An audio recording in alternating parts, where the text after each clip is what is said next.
You're listening to China Manufacturing Decoded from the Sophie's Group.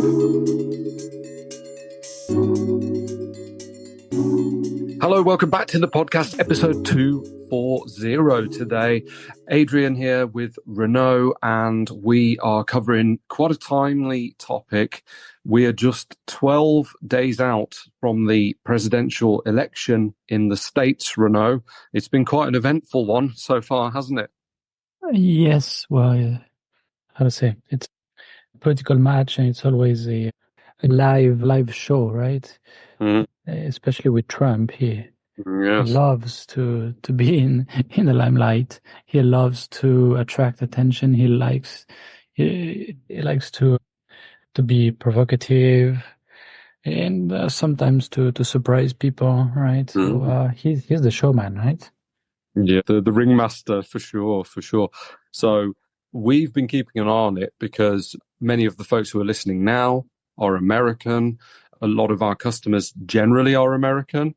And of course, even if you're not American, if you're, selling on the American market or dealing with American businesses, the presidential election matters. It's really important. And with America being one of, if not the preeminent nation and economy in the world, who actually takes power really affects a lot of businesses, a lot of people, a lot of lives. So with that in mind, because we're 2 weeks out from the election when this is being recorded, I thought it's a good topic to look at what happens if Donald Trump is re-elected with regards to China.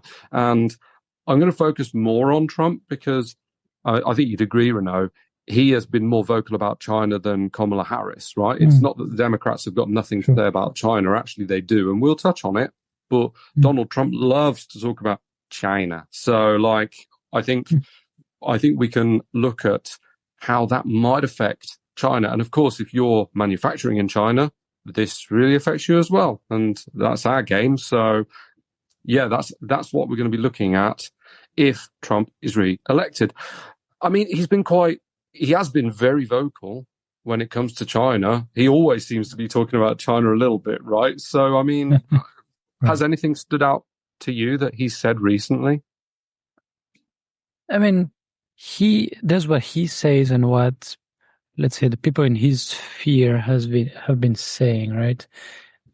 He floated the idea a while ago of putting more tariffs, right? He's like, oh, I put some tariffs, and the Biden administration saw that it was so effective, they kept it in place, but it's not enough. We need to put more tariffs. That's great. We rebalance international trade because we're getting screwed, basically. That's what he says.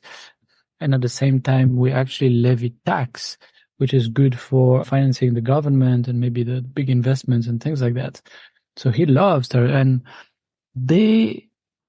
he's been focusing a lot on the workers, right? American workers, because here you have two big constituencies. You have the workers and you have the consumers, and the interests are not really aligned, right? So if you're a consumer in the US, well, you've loved what Clinton, Bush, Obama, what they've been doing, right? Just let China sell their products everywhere, bring the price of many commodities and many intermediary products and many finished products down. And in the end, you don't have inflation, or like sub 2% inflation. It's pretty low. And some entire product categories, see a lot more price competition. So that's what most consumers want. Now, that's been the case for 20, 25 years. At the same time, the workers, well, the manufacturing sector has been hollowed out, right? And it's not just in the USA. I mean, if you look at Italy, France, some other countries that were, let's say roughly at parity in terms of, let's say the sophistication of the industrial sector and when it developed and so on and so forth. A lot of countries have seen the same decline, right? But why is that? Well, part of it is factories that actually moved to Mexico and so on, right? Look at what the automakers have been doing since especially since the 90s. But since the late 90s and especially the 2000s and 2010s, it's been products, sent to China, or I should say the manufacturing activity being relocated to China. And when companies do that, in some cases, maybe there's a good reason. Maybe, well, China is a big market. Or, well, from China, we can also sell to nearby countries that are a big market. Okay, so in that case, it's hard to argue that you should keep all the manufacturing in the original country, right? But there's some other cases where, pretty much the entire production was sold in North America, and still manufacturing went to China because people did their calculation and the landed cost was whatever, 25% lower. And they say, okay, well, even if we know there's going to be risks and we know that more cash is going to be taken up because we need to pay earlier and we're going to have some inventory actually in containers crossing the oceans, things like that. And we know we have to lay off some people over time, and we need to have some people work like really early in the morning or really late at night and do some trips. Okay, we know all that, but still, like, it's too big to be ignored. Or our competitors are going there, our customers are bidding us for lower prices. So the whole machine, right, basic competition machine has been hard at work. And people say, okay, well, let's give some jobs to Chinese suppliers, and then, oh, okay, there's this supplier, seems like they're doing a good enough job, let's give them more work, right? And this has been going on for like 20 years. So what happens is that some entire sectors have been, what's the right word, trampled.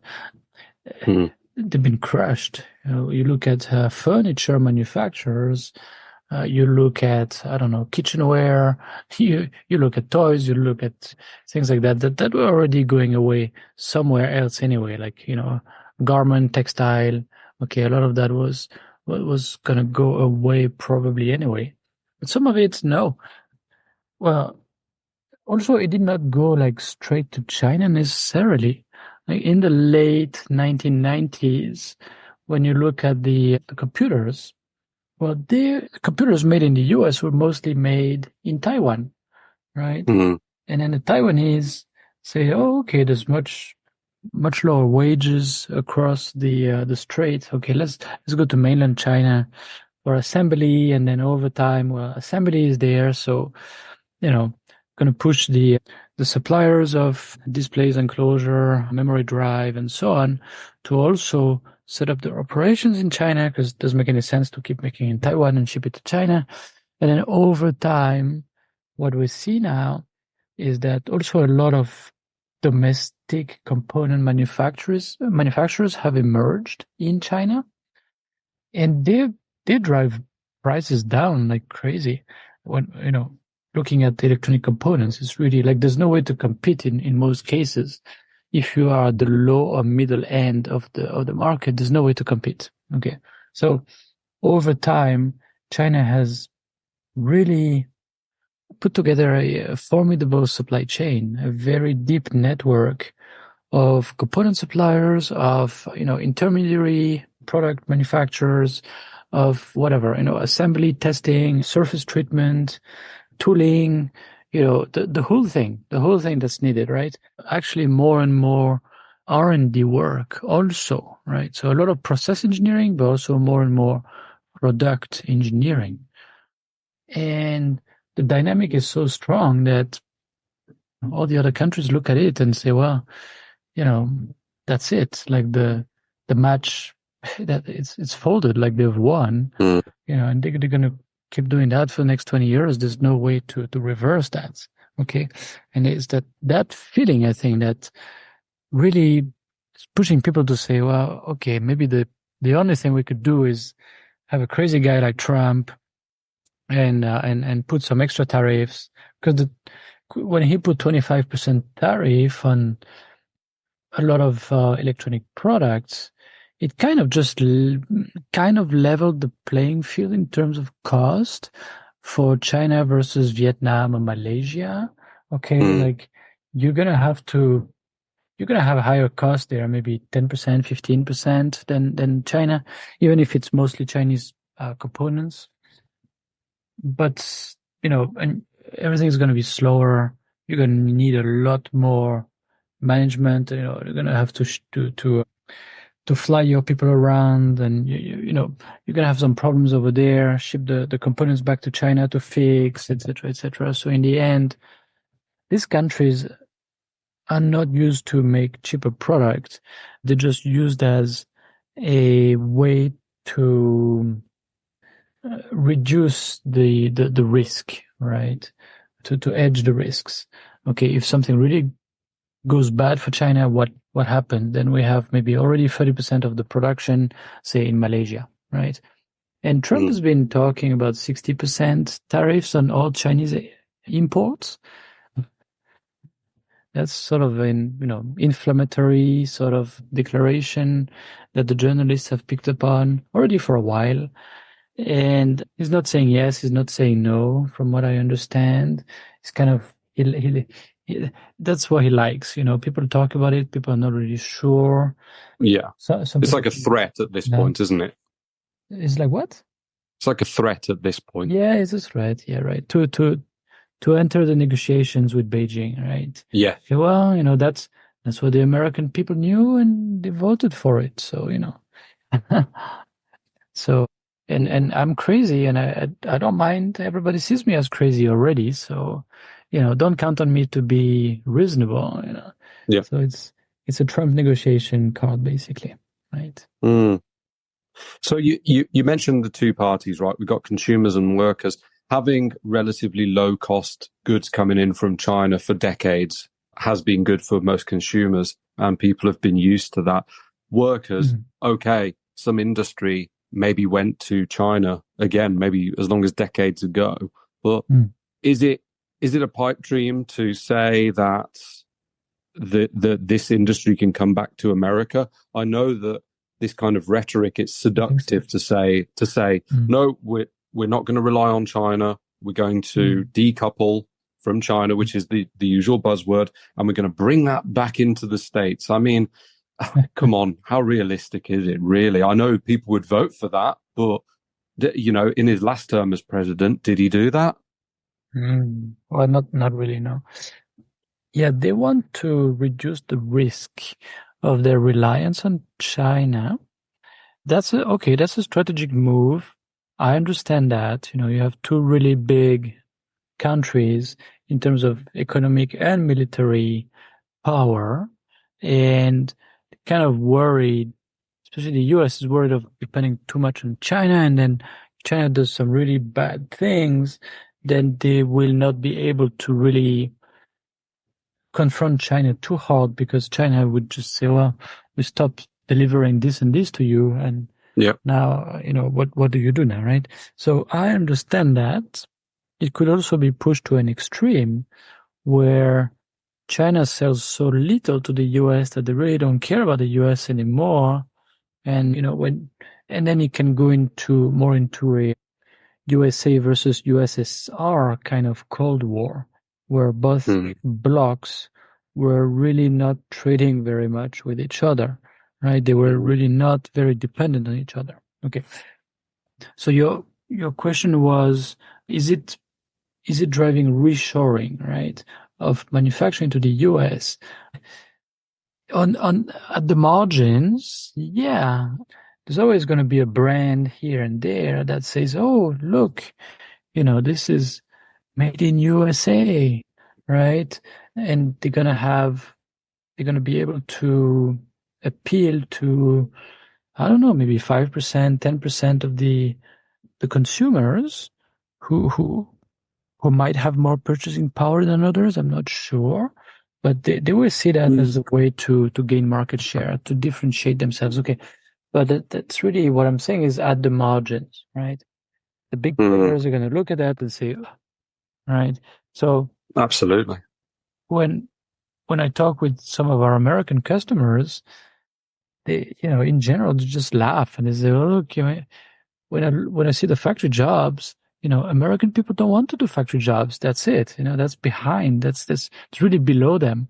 Like they will not accept to do machining work or assembly work or something like that all day long. That's not happening. Okay, obviously there's some migrant workers, etc. First generation, they're still willing to do the hard, dirty, and dull jobs, right? Of course. So there's always a portion of the population that's ready to do it. And of course, also it depends how much they get paid, right? In a unionized factory in the US, like look at Boeing or, General Motors and others, very often the hourly price is $40 and up.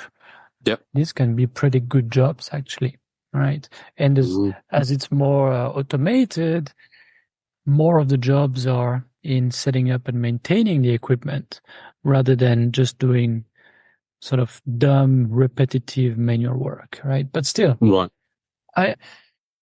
it would involve having millions of Americans go and work in factories. I just don't see that. So what this kind of policy is likely to do is redistribute final assembly from mainland China to whatever. A lot of it has already gone to Vietnam. Vietnam is kind of full with that. They still have trouble really digesting all the work that went to them, right? From a lot of big companies that sell a lot to the USA. Some of it has been going to Malaysia, Thailand, India, these types of places, right? And some has been going to Mexico, even though it doesn't seem to be a lot in the grand scheme of things. And some of it is really just very final assembly, like very light in labor and going to the US. But really, again, it's very much at the margin, right? And I think that's what the US wants. They want, especially the politicians. The politicians want to say, well, look, I reduce the risk. We were buying that much from China, and now look, it's down 30% or something. Like it's going in the right direction. You see, we've been acting. Now the problem is maybe in the trade statistics, a lot of things coming from, let's say, Vietnam, Malaysia, India, is counted as made in those countries, but maybe 60-70% of value added actually still comes from China. Where do the batteries come from, the displays, etc., right?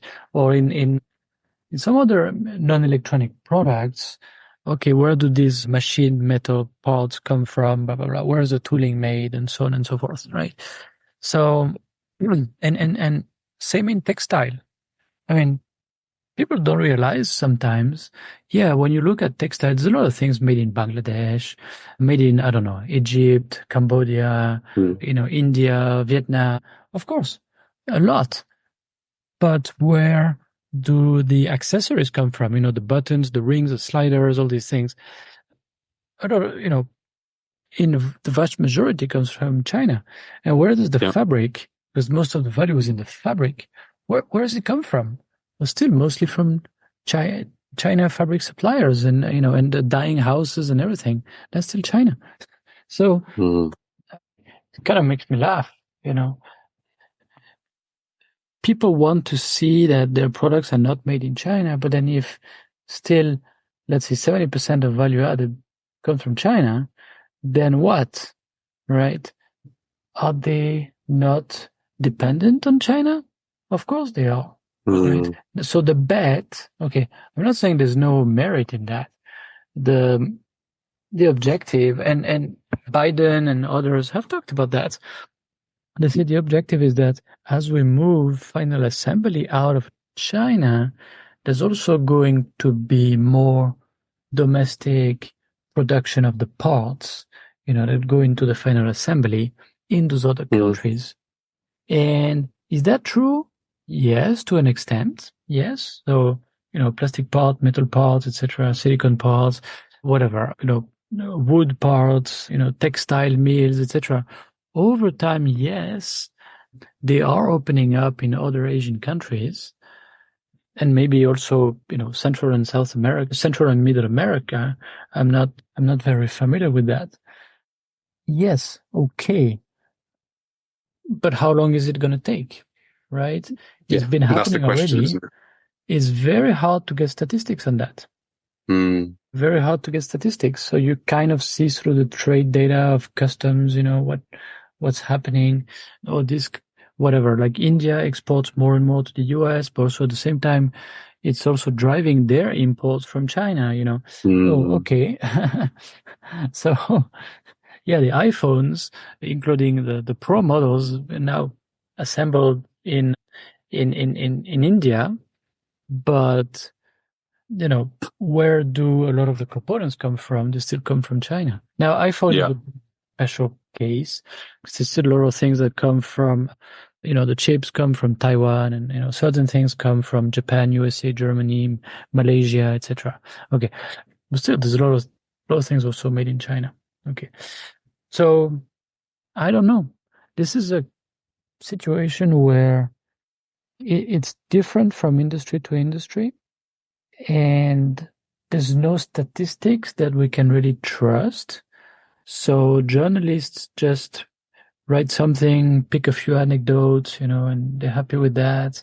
Politicians also same thing, a few anecdotes and some stories, and then the voter is thinking, well, do I want to hit on China? Okay, I keep hearing bad things about China, what happens in Xinjiang and what they do when they steal all the intellectual property, and they've been basically stealing the jobs of a lot of honest, hardworking American workers. Okay, yeah, China is the bad guy. Somebody wants to be tough on China. Okay, they get my vote, This is kind of the way it's working, actually. It's ideology. It's not based on facts. Absolutely. That's a great word to use, ideology. I mean, the direction of travel with Trump has been away from China to be less reliant on China. And I think a quote is that he called for total independence from China. Whether manufacturing jobs can actually go back to the US, I think you've covered that. And I mean, that's highly arguable. But I guess from a Republican point of view, anywhere but China is probably going to be quite satisfactory when it comes to politically. And yeah, I mean, I think a lot of Americans would vote for that. So it's like a goal, like a long-term goal. Yep. But Trump is not going to achieve that. They might put them on the way in that direction, but it's not going to happen in the next 10 years. Well, we'll come on to the potential effects over time of that a little bit later, because I've got some interesting information about that as well. But just a couple more things that Trump has stated about how he would handle China. We've mentioned decoupling and reshoring manufacturing, right? You also talked a little bit about some of the other points. So you talked about human rights. There's also military and geopolitical strategy. And another one that's more related to industry would be technological competition and bans. So everybody's heard about TikTok and how it's been mooted that it could be banned in the US for some time. That's something that Donald Trump appears to be interested in doing. So this is a Chinese company that they accuse of harvesting data from American users. How true that is, I don't know. But this is kind of ties into the whole IP and confidentiality concerns with China. Also, strategically not relying on China and not giving China the sort of the weapons to hit the US where it really hurts. Same story. A lot of people say, well, once you have a few thousand Chinese electric vehicles in each city, there could be sort of a plan to have them all together, like stop, shut down as they are driving and like block the roads and everything. And then, how could that be exploited by a country that suddenly is at war with you or something, right? So, Sure. and I think since I guess everybody knows now, by now it's Israel sort of infiltrated the supply chain of some simple electronic devices, the pagers and the walkie-talkies used by the Hezbollah, and then had them all blow up at a strategic time in quite a vicious manner. I think everybody now is kind of thinking, well, maybe we need to put a bit more security in the supply chains. Maybe we need to think about risk here. I haven't seen much happening, but it's got to be on the minds of a lot of people. Yeah, absolutely. And I think the Chinese are definitely worried about Trump being re-elected, probably more than Harris. I think that's probably fair to say. I read that Chinese sources called the trade war during Trump's first term the largest trade war in history. And they warn that further economic decoupling would put China in a difficult position. I mean, what does that mean? Does that mean if we're put in a corner, we'll fight or something like that? China's never going to be very explicit with things like that. But it's certainly not positive to have that much conflict. And, Trump was quite a good supporter of Taiwan, for example, which again, this is always likely to increase tensions with Beijing. So, him coming back in, there's no reason to suggest that he would be very different in that respect. Interestingly, it said that a second Trump term could open some strategic openings for China because he's not so strong on on America's alliances with, old allies such as Europe or other countries. We've all heard what Trump has said about NATO. He's almost said, you're going to have to pay a lot more to count on our support into your, your defense budgets. Otherwise, we're just not going to honor our NATO agreements, perhaps, something like that. Buy a lot more American-made weapons, basically. Yeah. Well, yes, that's almost certain, right? And countries like China or, other countries like maybe Russia and countries that are kind of more allied on the other side of things rather than the Western worldview, they'll be looking at this thinking, okay, that's perhaps good for our interests. So maybe a Trump presidency is not completely seen as negative in China, although if the trade war gets more heated, I think it's probably generally a big negative. Just to talk a little bit about that for a second as well. So 23 Nobel Prize economists have actually signed a letter recently, just in the last, I think, few days, saying that Harris's economic agenda is better for the US economy than Trump's. I'm not going to read the whole thing. It's out there. But they said that Trump's policies, including high tariffs, even on goods from our friends and allies, and regressive tax cuts for corporations and individuals will lead to higher prices, larger deficits, and greater inequality. Among the most important determinants of economic success are the rule of law and economic and political certainty, and Trump threatens all of these. So that's pretty damning, and that's got nothing to do with China. Right. Yeah, well, no need to comment, I guess. No. So Harris's approach is not the same. I think it would be more of the same as Biden has been doing in his administration.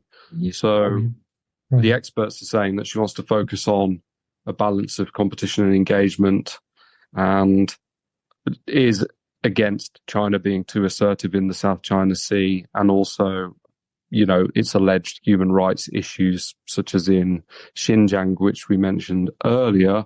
And she would probably continue Biden's policies, which are like the Trump tariffs plus, because Biden added some more, I think, quite fairly recently, actually. I think it was May, wasn't it?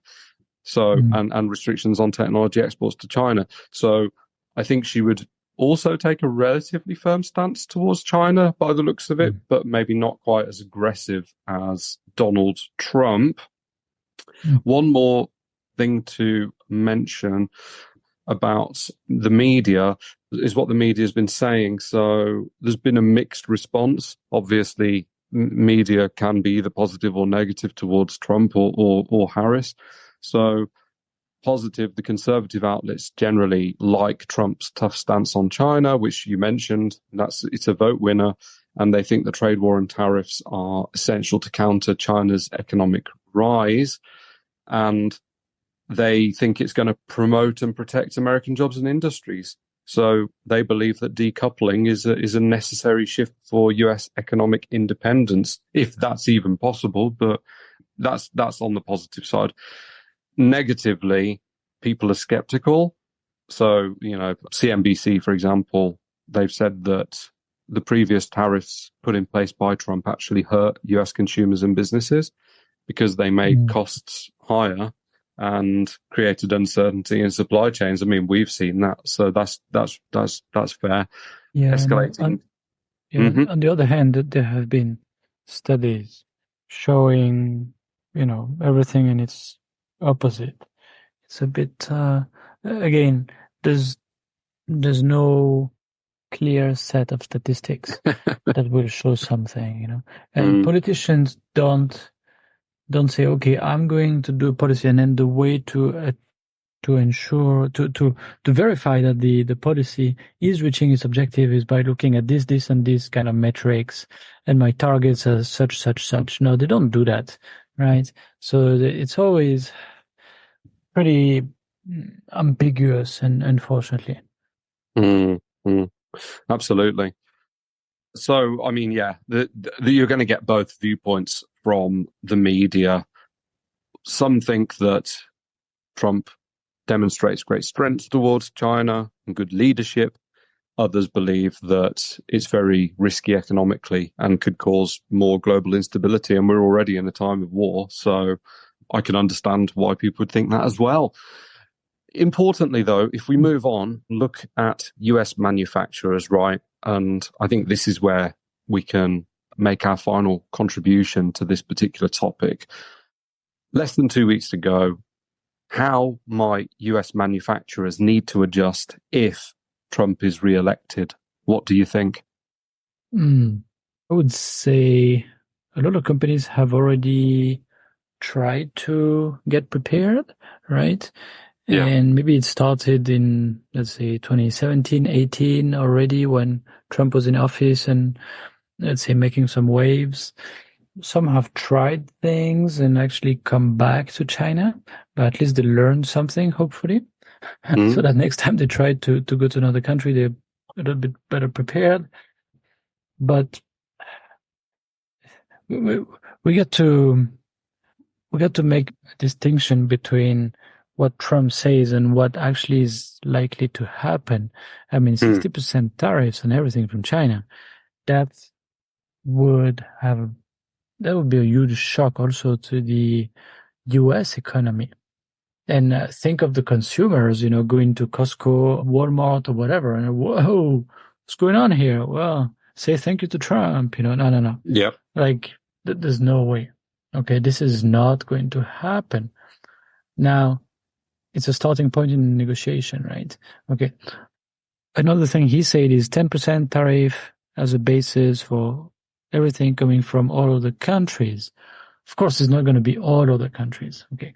But places like Vietnam, which has a very high commercial surplus with the US, also has a communist government, authoritarian, etc., etc.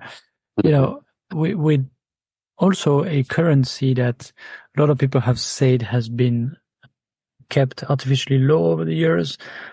That, is there going to be no tariff on Vietnam? I mean, that would be a candidate, But again, it could be a card to play just to to make China look worse. Okay, let's keep Vietnam artificially, let's make it much easier for people to make in Vietnam and move and ship to the US just to bother Beijing, right? That might happen, but there's no idea, right?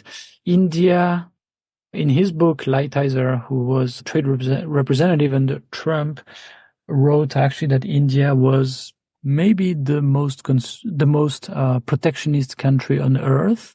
So, is India going to get a special treatment just because the US wants to play India versus China? Again, no idea.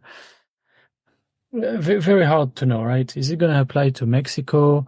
Is Trump going to renegotiate the North American treaty sort of again, Is he going to make sure that Chinese companies cannot actually go to Mexico to make products for the US market? Where are the lines going to be drawn?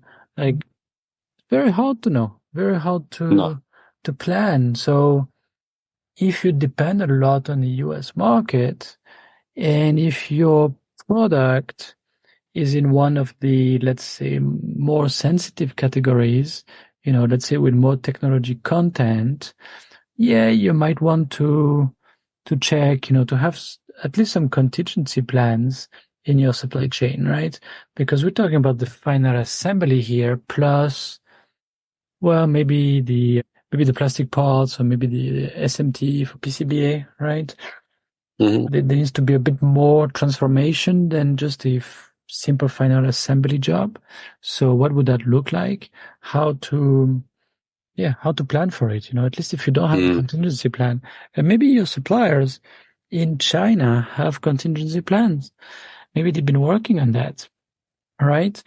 But as long as you don't tell them, hey, I have to have whatever 50% of this order made out of China, and it's okay if the price is within 5 or 10%. Okay, then maybe they're going to do something. But if you don't say anything, don't count on them to say, oh, by the way, we're going to produce it out of China, okay? You should be happy, right? No, that doesn't happen. So you need to be a bit proactive.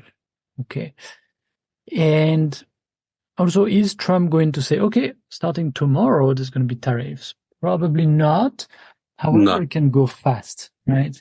When he came up with his tariffs with China, he said, okay, that's a date over there, but I think there was 2 or 3 months to negotiate a deal. Okay, and then like a stage 1 deal to push things back a little bit until there's a second stage deal, blah, blah, blah. And then COVID arrived and it was a mess. Okay. But you're going to have a few months probably. Okay. Now, you might also need to have maybe a bit more inventory in the US, but as we are recording this, it's too late, right?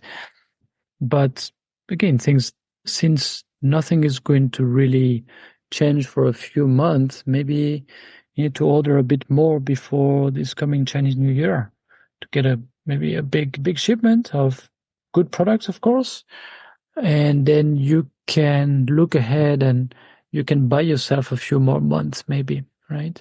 It's difficult. It's difficult, but planning and having contingencies in place, I would say, would be quite important.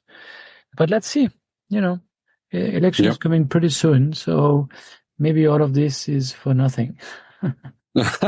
Well, we have mentioned both candidates, so somebody's going to win. But yeah, absolutely. It's just that Trump's been more vocal about China, hence the focus.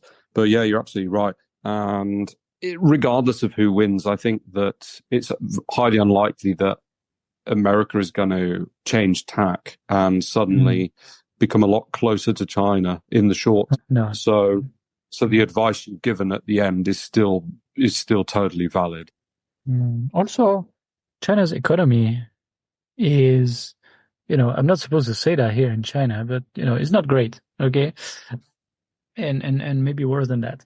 So, is it in the U.S. interest to destabilize China further and maybe really push them into the into the pit? I'm not so sure. Like Biden's been the Biden administration has been careful. Okay, let's not hit too much on China. let's not get all their green technologies types of products to invade our markets. So they put some extra tariffs, etc., on solar panels, batteries, electric vehicles, and so on. Yeah. But on the other hand, no need to shoot them, shoot at them at this time. Like, it's much better if things are stable and people in Beijing are not worried about something really bad, and maybe because that's when sometimes people do something a bit irrational just to get people to look elsewhere, So it's better if the economy is not too bad also. And I think I agree. in people's minds also. Yeah, I agree. Great. So, it's coming up soon, 5th of November. So we will soon find out what the direction is going to be in. But regardless, the planning ahead, always going to be good. And of course, if you contact us, we're always here to help. If you do have questions about how to handle your supply chain or make sure that you are maybe insulating yourself as best as possible, looking at the options that are available for you. Good one today, Renaud. Thank you. And looking forward to the election. Right. And please go to vote especially if you're in one of the swing states. And thank you for listening. Thanks again for listening to this podcast brought to you by the Southeast Group. We're on a mission to provide you with everything you need to manufacture effectively in Asia, including inspections, auditing, new product development support, contract manufacturing, 3PL warehousing and fulfillment, and much, much more across Asia's key manufacturing areas. Visit us at sofeast.com, that's SOFEAST.com, to learn more and get help. If you've enjoyed the podcast today, please do rate, review and share, because it will really help others discover us too.